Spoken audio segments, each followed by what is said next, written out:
BJP विधायक शशि भूषण मेहता के photo पर भी लगाई कालिख, बोर्ड भी उखाड़कर फेंका। पलामू जिले के सदर और लेस्लीगंज के असामाजिक तत्वों ने स्वतंत्रता सेनानी नीलांबर पीतांबर की तस्वीर पर कालिख पोत दिया है। इतना ही नहीं, पांकी विधायक डॉक्टर शशि भूषण मेहता की तस्वीर पर भी कालिख लगाई गई है। पलामू जिले के सदर और लेस्लीगंज के सीमावर्ती इलाके में मलय नदी के समीप महावीर मोड़ पर इस घटना को अंजाम दिया गया है। इसके साथ ही तरहसी सीमा से लगने वाली इलाके लेस्लीगंज के सरहद में लगे बोर्ड को उखाड़कर फेंक दिया है। पिता ने पैसे नहीं दिए तो बेटे ने तलवार से काट दिया। 1.5 साल पहले पत्नी को प्रताड़ित करने के आरोप में जा चुका है जेल। पलामू के मोदिनी नगर में शुक्रवार बेटे ने अपने पिता की हत्या कर दी है। मामला सदर थाना क्षेत्र के सिंगरा खुर्द का है। 65 वर्षीय सत्यदेव पासवान और उनका 40 साल का बेटा सरोज पासवान के बीच पैसे को लेकर कहासुनी हुई। बेटे ने पिता से पैसा मांगा, नहीं दिए तो पिता की गर्दन पर वार कर दिया। पिता सत्यदेव पासवान की मौके पर ही मौत हो गई। हत्या के बाद सरोज फरार हो गया। चीफ जस्टिस ने सरकार से पूछा, रिम्स में मशीनों की खरीद के लिए नियमों में ढील दी जा सकती है क्या? रिम्स में चिकित्सकीय उपकरणों की कमी को लेकर स्वतः संज्ञान मामले में झारखंड हाई कोर्ट में सुनवाई हुई। गुरुवार को chief justice doctor Ravi Ranjan और जस्टिस सुजीत नारायण प्रसाद की खंडपीठ ने राज्य सरकार से पूछा है कि कोरोना संकट काल में आवश्यक मशीनों की खरीदारी के लिए नियमों में ढील दी जा सकती है क्या? राज्य में 2.5 माह बाद सबसे ज़्यादा 278 मरीज मिले। सचिव बोले 11,000 बेड तैयार रखे। झारखंड में एक बार फिर कोरोना तेजी से बढ़ने लगा है। गुरुवार को प्रदेश में 278 मरीज मिले। यह 2.5 महीने बाद एक दिन में मिलने वाले मरीजों का सबसे बड़ा आंकड़ा है। इससे पहले 9 जनवरी को 236 मरीज मिले थे। गुरुवार को मिले नए संक्रमितों में सबसे ज़्यादा 170 रांची में मिले हैं। इससे पहले बुधवार को यहां 93 मरीज मिले थे। रांची में 75 दिन बाद सबसे ज़्यादा मरीज मिले हैं। वहीं स्वस्थ होने वालों की संख्या भी 100 से कम रही। राज्य भर में पहली बार बड़े पैमाने पर सरकारी भूमि की जमाबंदी, सीएनटी लैंड में हेराफेरी, एक ज़मीन का म्यूटेशन कई लोगों का। मुख्यमंत्री हेमंत सोरेन ने गुरुवार को सरकारी ज़मीन के अवैध म्यूटेशन के मामले में गिरिडीह के सरिया के 2 पूर्व अंचल अधिकारियों को निलंबित कर दिया। इस कार्रवाई के बाद झारखंड के सरकारी अफसरों द्वारा जमीन की गड़बड़ी करने का गोरख धंधा और खुलकर सामने आ गया। मोबाइल का नेट खत्म हुआ तो 14 साल के बच्चे ने जन्मदिन पर लगा ली फांसी।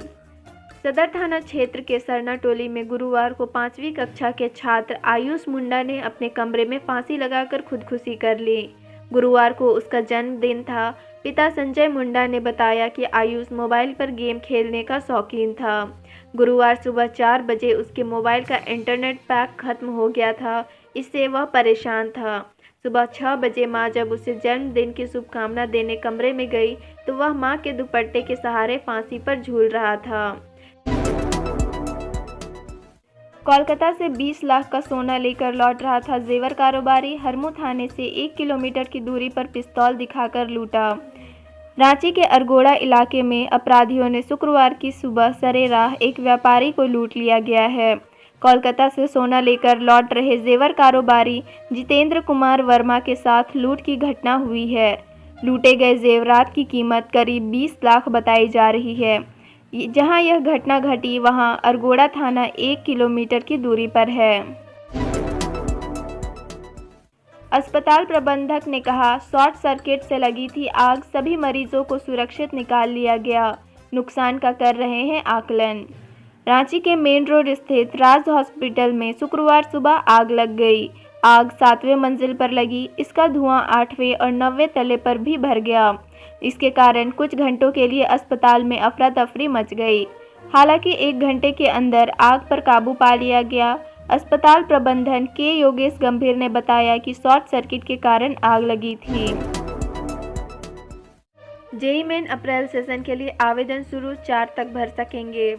नेशनल टेस्टिंग एजेंसी ने जेईई मेन अप्रैल सेशन के लिए ऑनलाइन आवेदन शुरू कर दिया है। गुरुवार देर रात विंडो खोल दिया गया। अप्रैल सेशन के लिए ऑनलाइन आवेदन 4 अप्रैल तक लिए जाएंगे, जबकि फीस जमा 5 अप्रैल रात 11:50 तक लिया जा सकेगा। रोहित ने 99.91 व संभव को 99.64 परसेंटाइल। धनबाद के छात्रों ने किया बेहतर प्रदर्शन। नेशनल टेस्टिंग एजेंसी ने जेईई मेन मार्च 2021 का परिणाम जारी कर दिया है। यह परीक्षा 16, 17 व 18 मार्च को दो पालियों में ली गई थी। इसमें जिले के सैकड़ों छात्र छात्राएं शामिल हुए थे, जिनमें कई सफल रहे। परीक्षा में दिल्ली पब्लिक स्कूल के छात्र रोहित कुमार ने 99.91 परसेंटाइल के साथ शानदार सफलता हासिल की है। राहत कार्य में लगे पुलिस की गाड़ी को अनियंत्रित ट्रक ने मारी टक्कर, एक हवलदार और ट्रक ड्राइवर की मौके पर मौत। हजारीबाग में सड़क दुर्घटना में 2 लोगों की मौत हो गई है।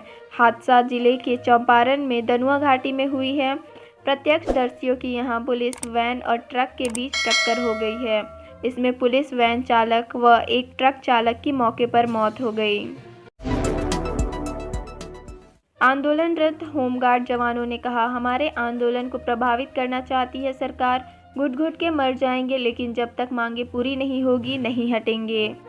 अपनी मांगों को लेकर आंदोलन कर रहे आंदोलनरत होमगार्ड के जवानों ने शुक्रवार को जगन्नाथपुर में पुंदाग साईं मंदिर जाने वाले रास्ते को जाम कर दिया। होमगार्ड के जवानों ने कहा कि सरकार उनके आंदोलन को प्रभावित करना चाहती है, लेकिन वे अपनी मांगों के पूरा हुए बिना यहां से नहीं हटेंगे। रामगढ़ के व्यापारी से पैसा वसूल कर लौट रहे थे दोनों और मांझी में घात लगाए रांची पुलिस ने किया अरेस्ट। 3 लाख रुपए और नक्सली पर्चा बरामद। रांची पुलिस ने शुक्रवार पीएलएफआई के 2 नक्सली को गिरफ्तार कर लिया है। दोनों पीएलएफआई सुप्रीमो दिनेश गोप के दस्ते के सक्रिय सदस्य हैं। रांची के एसएसपी एसके झा को सूचना मिली थी कि ये दोनों रामगढ़ के कारोबारी से वसूली कर रकम लेकर लौट रहे हैं और मांझी में वाहन चेकिंग के दौरान पुलिस इसे दबोच ली। रांची के डीसी का 7 सीओ से सवाल, जल स्रोतों को मुक्त कराने में क्यों हो रही है देरी और अतिक्रमण कब तक हटाया जा सकेगा। रांची के विभिन्न जल स्रोतों को अतिक्रमण मुक्त कराने संबंधी हाई कोर्ट में दायर पीआईएल की सुनवाई और चीफ जस्टिस की फटकार के बाद रांची डीसी छवि रंजन ने सख्त रुख अख्तियार कर लिया है। उन्होंने रांची के विभिन्न जल स्रोतों से संबंधित सीओ को इसे न केवल जल्द अतिक्रमण मुक्त कराने के लिए कहा है, बल्कि नियमानुसार अतिक्रमणकारियों पर कार्रवाई करने का भी निर्देश दिया है। पैसे के लेन देन में बदमाशों ने सिद्धगोड़ा बाजार में ताबड़तोड़ गोलियां बरसाई, एक ऑटो चालक की मौके पर मौत। जमशेदपुर के सिद्धगोड़ा बाजार में अपराधियों ने दिन दहाड़े ताबड़तोड़ गोलियां बरसाई है। इसमें एक व्यक्ति की मौके पर ही मौत हो गई है। मृतक की पहचान राम रंजन शर्मा उर्फ बबलू शर्मा के रूप में हुई है। वे मूल रूप से बिहार के भागलपुर के रहने वाले थे, जमशेदपुर में रहकर ऑटो चलाते थे। झारखंड के स्वास्थ्य मंत्री बन्ना गुप्ता ने कहा, सीएम ले सकते हैं बड़ा फैसला, रोज कर रहे हैं समीक्षा। झारखंड में कोरोना संक्रमण की बढ़ती रफ्तार पर सरकार जल्द कोई बड़ा फैसला ले सकती है। हेल्थ मिनिस्टर बन्ना गुप्ता ने शुक्रवार को इसका इशारा किया है। उन्होंने कहा है कि हालात को देखते हुए सरकार जल्द फैसला ले सकती है। मंत्री ने कहा कि मानवता को बचाना सबसे ज़्यादा ज़रूरी है और इसे लेकर मुख्यमंत्री हेमंत सोरेन हर दिन कोविड की समीक्षा कर रहे हैं। साकची में ओल्ड बुक स्टोर के पास 407 वाहन और स्कूटी में टक्कर, महिला घायल। साकची थाना के ओल्ड बुक स्टोर के पास गुरुवार को सुबह 407 वाहन ने स्कूटी सवार महिला को टक्कर मार दी। इस घटना में महिला घायल हो गई। हेलमेट पहने रहने के बावजूद उसे चोट लगी। स्थानीय लोगों ने उसे इलाज के लिए अस्पताल भेजा। इधर घटना के बाद मौके पर जमकर हंगामा हुआ। घटना के बाद भाग रहे वाहन चालक को लोगों ने पकड़ लिया। सूचना पर पुलिस भी मौके पर पहुंची। दोनों वाहनों को पुलिस थाने ले गई। 407 वाहन चालक को हिरासत में ले लिया। घटना में महिला के चेहरे पर गहरी चोट आई है।